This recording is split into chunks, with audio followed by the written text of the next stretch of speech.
Hello student, welcome to St. Angel online classes. We all are working from home and I hope all of you are very well. Student last video में हमने division and German experiment के बारे में पढ़ा था या फिर हम कहें कि वेरिफिकेशन किया था वेव नेचर ऑफ पार्टिकल के बारे में। आज की वीडियो में हम फेलियर ऑफ वेव थ्योरी को एक्सप्लेन करेंगे, यानी वेव थ्योरी क्यों फोटो इलेक्ट्रिक इमिशन को एक्सप्लेन नहीं कर सकी। So let's start to discuss about the failure of wave theory of light to explain photoelectric effect। तो सबसे फर्स्ट पॉइंट जो है वो है इंटेंसिटी से।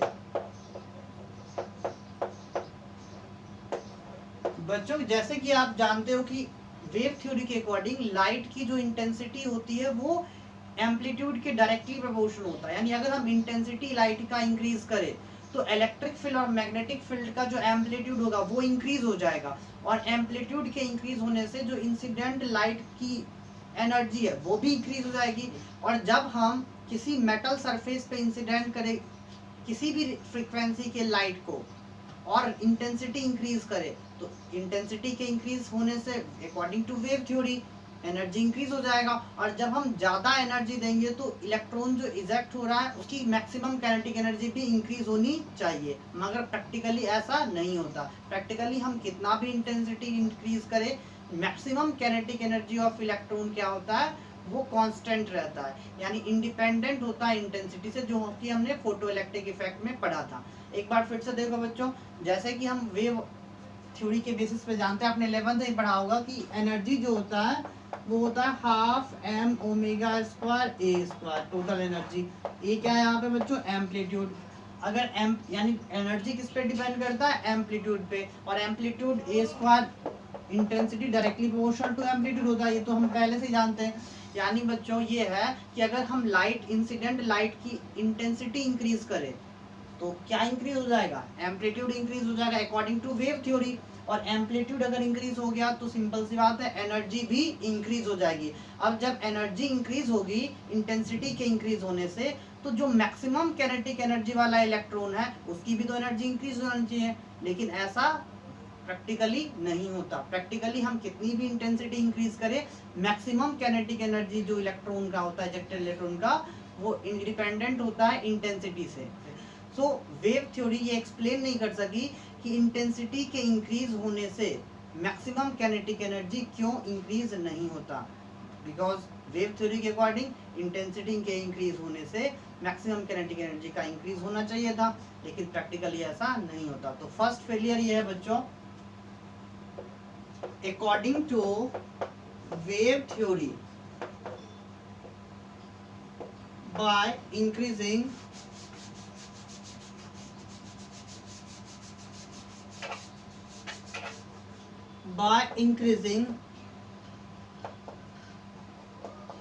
the intensity of incident radiation,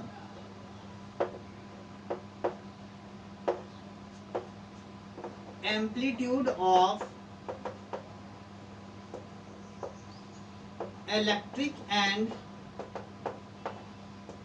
magnetic field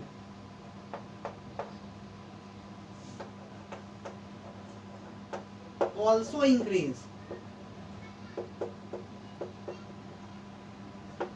due to which क्या हो जाएगा बच्चों? इंटेंसिटी ऑफ इंसिडेंट लाइट भी इंक्रीज हो जाएगा, due to which energy of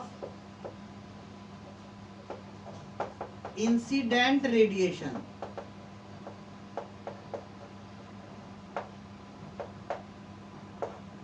also increase। That's why maximum kinetic energy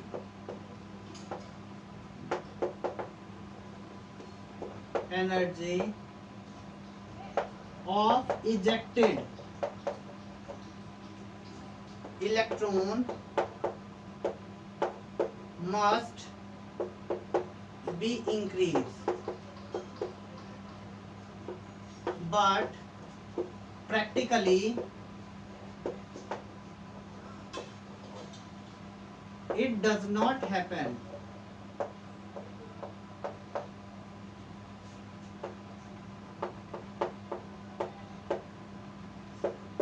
Practically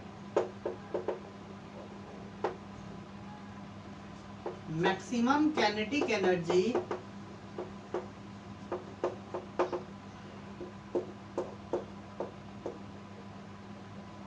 of ejected electron is independent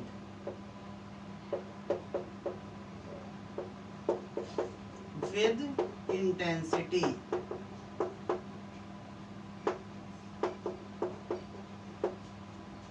It could not explain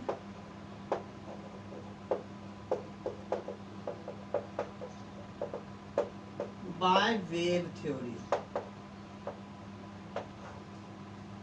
तो बच्चों जैसे कि प्रैक्टिकली हमने ये देखा था कि इंटेंसिटी के इंक्रीज करने से मैक्सिमम काइनेटिक एनर्जी पे कोई इफेक्ट नहीं हो रहा था, इस वजह से स्टॉपिंग पोटेंशियल भी कांस्टेंट हो रहा था अगर हम इंटेंसिटी को इंक्रीज करते रहे।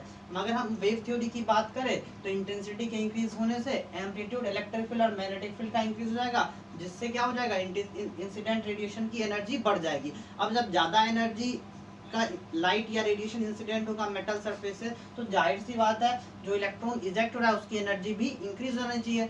लेकिन प्रैक्टिकली ऐसा नहीं होता, ये आप जानते हो कि इंटेंसिटी के बढ़ाने से मैक्सिमम काइनेटिक एनर्जी इंक्रीज नहीं होता। तो इस चीज को एक्सप्लेन नहीं कर सका कि क्यों इंटेंसिटी के बढ़ाने से मैक्सिमम काइनेटिक एनर्जी इंक्रीज नहीं होता। ठीक है बच्चों, second point is threshold energy, sorry threshold frequency.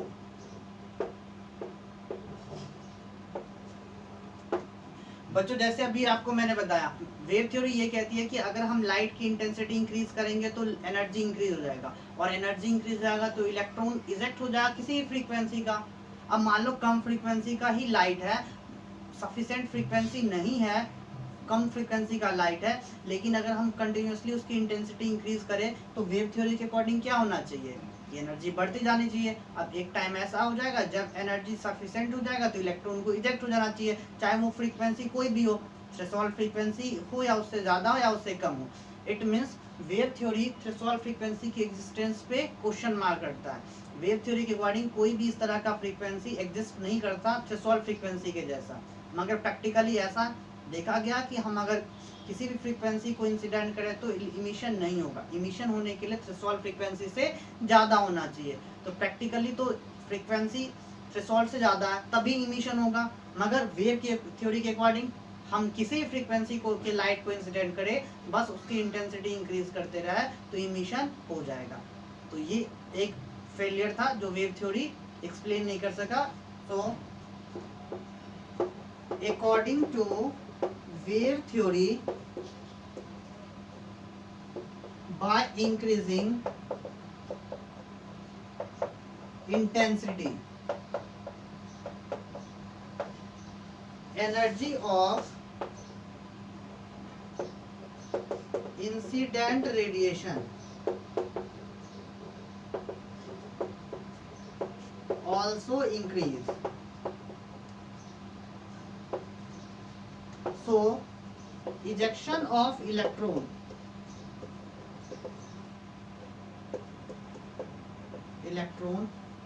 occurs at all frequency.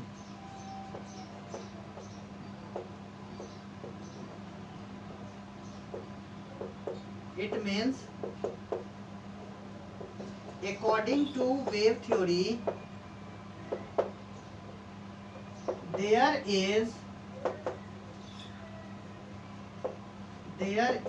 no any frequency exist like threshold frequency. There is no any frequency exist like threshold frequency.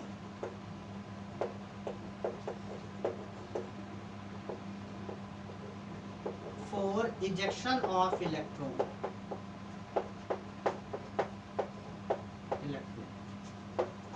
But practically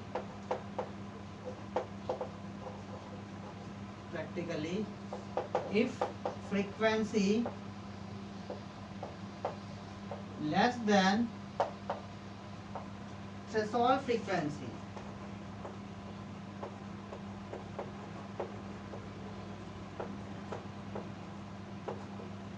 then ejection not possible.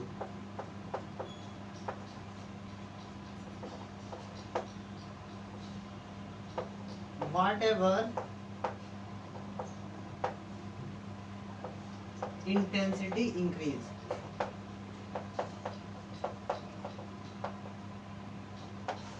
यानी intensity हम कितना भी increase कर ले, अगर frequency threshold से कम होगा तो इजेक्शन नहीं होगा। जबकि वेव थ्योरी के अकॉर्डिंग हम इंटेंसिटी को बढ़ाएंगे, चाहे फ्रीक्वेंसी कोई भी हो, एनर्जी इंक्रीज हो जाएगा, एनर्जी इंक्रीज हो जाएगा तो इलेक्ट्रॉन को इजेक्ट हो जाना चाहिए था। तो ये था बच्चों second point. Now let discuss the third failure. बच्चों वेव थ्योरी के अकॉर्डिंग क्या है कि लाइट जो है वो वेव फ्रंट के फॉर्म में प्रोपोगेट होता है या ट्रेवल होता है।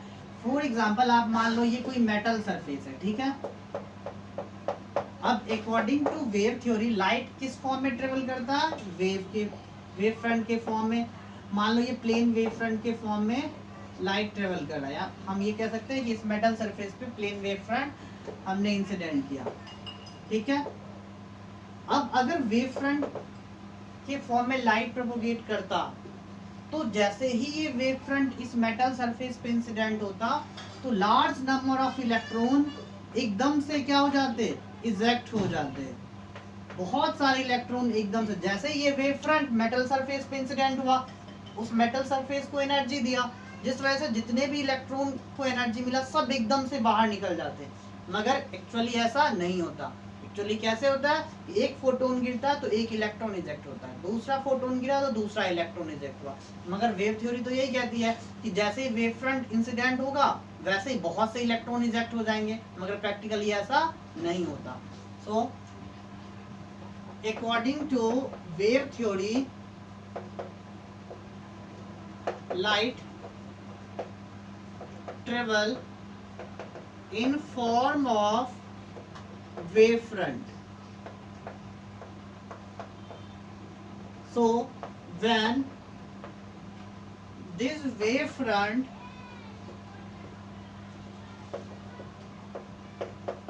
incident on any metal surface,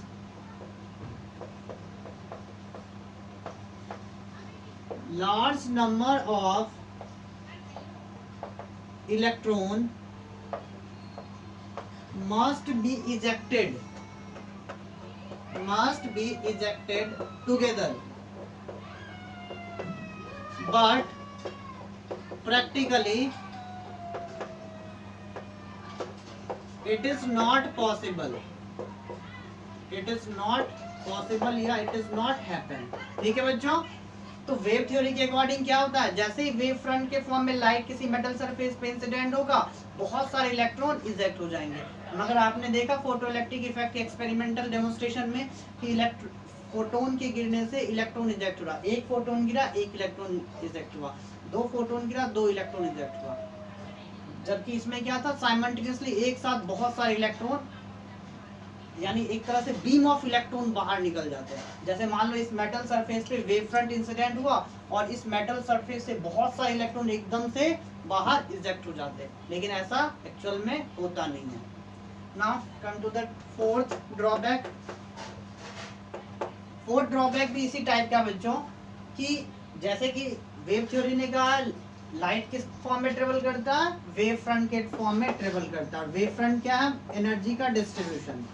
wave front के पास क्या होती है बच्चों? एनर्जी होती है, ठीक है। अब मान लो इस मेटल सरफेस पे ये वेव फ्रंट इंसिडेंट हुआ, ठीक है। अब जैसे ये वेव फ्रंट इंसिडेंट हुआ इस मेटल सरफेस के इलेक्ट्रॉन ने एनर्जी एब्जॉर्ब किया। अब मान लो वो सफिशिएंट एनर्जी नहीं है तो फिर ये वेव फ्रंट अपनी एनर्जी देगा, फिर ये वेव फ्रंट अपनी एनर्जी देगा, फिर ये वेव फ्रंट अपनी एनर्जी देगा। यानी एक सफिशिएंट एनर्जी एब्जॉर्ब करने में इलेक्ट्रॉन को कुछ ना कुछ टाइम लगेगा। यानी लाइट के इंसिडेंट होने और इलेक्ट्रॉन के इजेक्ट होने में अकॉर्डिंग टू वेव थ्योरी कुछ ना कुछ टाइम लगना चाहिए, बट प्रैक्टिकली ऐसा नहीं होता। There is no time gap between incident radiation and ejected electron. तो एक बार फिर से देखो बच्चों, मान लो ये मेटल सरफेस है, ठीक है। अब इस मेटल सरफेस पे आप वेव फ्रंट इंसिडेंट कर रहे हो, ठीक है। वेव फ्रंट क्या है बच्चों, तो एनर्जी कैरियर, एक तरह से एनर्जी कैरी करता है, ठीक है। सबसे पहले ये वाला वेव फ्रंट जो फ्रंट पे है वो इस मेटल सरफेस पे इंसिडेंट होगा, अपनी एनर्जी ट्रांसफर करेगा। अब वो मान लो सफिशिएंट एनर्जी नहीं है तो ये वेव फ्रंट अपनी एनर्जी देगा, फिर ये वेव फ्रंट अपनी एनर्जी देगा, फिर ये वेव फ्रंट अपनी एनर्जी देगा। यानी सफिशिएंट एनर्जी एब्जॉर्ब करने में इलेक्ट्रॉन को कुछ ना कुछ टाइम लगेगा।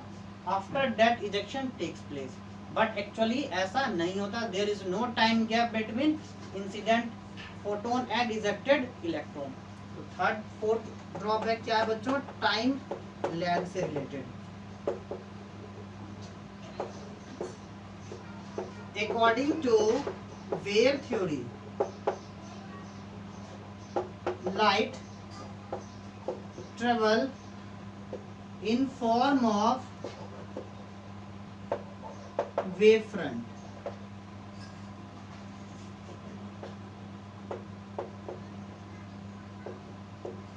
When this wave front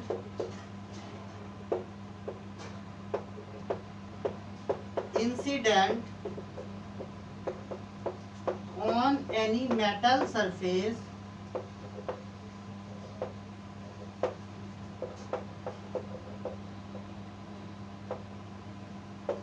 electron of metal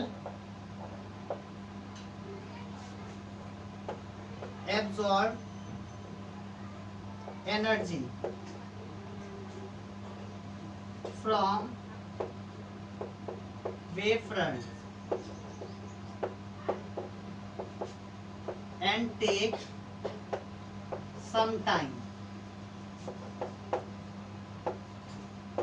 to eject, but practically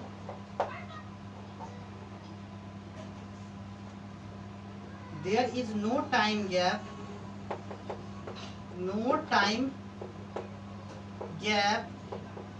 between incident radiation and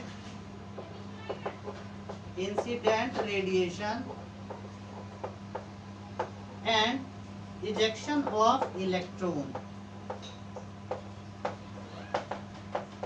तो बच्चों ये बेसिकली 4 ड्रॉबैक हैं जिसके कारण फोटो इलेक्ट्रिक इफेक्ट को वेव थ्योरी एक्सप्लेन नहीं कर सका। स्टूडेंट लास्ट वीडियो में हम एनसीईआरटी के क्वेश्चन नंबर 11.17 का फर्स्ट पार्ट सॉल्व कर चुके थे।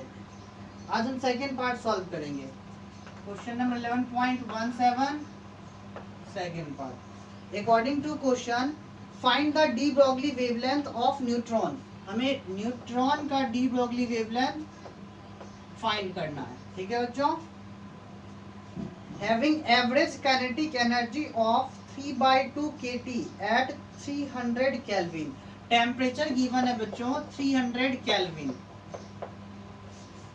बच्चों जैसे कि आपने 11th क्लास में पढ़ा था काइनेटिक थ्योरी ऑफ गैस, उसमें आपने ये पढ़ा था कि अगर किसी गैस की टेम्परेचर को हम इंक्रीज करते हैं तो उसमें कैसा एनर्जी स्टोर होता है, काइनेटिक एनर्जी। तो टेम्परेचर 300 केल्विन के कारण न्यूट्रॉन की काइनेटिक एनर्जी कितनी हो जाएगी, तो काइनेटिक एनर्जी हो जाएगी 3/2 kT, where K is the Boltzmann constant and T क्या है बच्चों, टेम्परेचर। K की वैल्यू कितनी होती है, K क्या है यहाँ पे, बोल्ट्जमैन कांस्टेंट। इसकी वैल्यू होती है 1.38 इंटू 10⁻⁻23 जूल पर केल्विन। आपने ये 11th में पढ़ा था। Put the value of K and T in this equation, और हम यहाँ से काइनेटिक एनर्जी कैलकुलेट कर लेते हैं। काइनेटिक एनर्जी ऑफ न्यूट्रॉन क्या हो जाएगा बच्चों, 3/2 K की जगह 1.38 इंटू 10⁻⁻23 और टेम्परेचर की जगह 300। कैंसिल करेंगे तो क्या हो जाएगा 150। सो मैक्सिमम काइनेटिक एनर्जी जो हो जाएगा न्यूट्रॉन का बच्चों हो जाएगा 3 इंटू 15 इंटू 1.38 इंटू 10⁻⁻22 जूल। ठीक है, हमें कैलकुलेट करना है de Broglie wavelength. So we know that क्या होता है बच्चों, de Broglie wavelength lambda equal to H upon under root 2m kinetic energy. अब h की वैल्यू पता है, न्यूट्रॉन का मास कितना होता है बच्चों, तो मास ऑफ न्यूट्रॉन जो होता है वो होता है बच्चों 1.66 इंटू 10⁻⁻27 kg। तो अब हम पुट कर देते हैं इसमें। ठीक है, h की वैल्यू क्या है बच्चों, h की वैल्यू है 6.67 into 10⁻34 upon under root m। 2m की जगह पुट करते बच्चों 1.66 इंटू 10⁻⁻27 मास ऑफ न्यूट्रॉन और मास ऑफ प्रोटॉन दोनों अप्रोक्सीमेटली सेम होते हैं। ठीक है बच्चों, इंटू काइनेटिक एनर्जी की वैल्यू पुट कर देते हैं 3 इंटू 15 इंटू 1.38 इंटू 10⁻⁻22। ठीक है बच्चों, जब आप इसे सॉल्व करोगे तो by solving we get lambda equal to 0.145 into 10⁻⁹ metre. It means lambda क्या हो जाएगा बच्चों 0.145 nanometre. Now let's solve question number 11.18। So according to question, so that wavelength of electromagnetic radiation is equal to d Broglie wavelength of photon।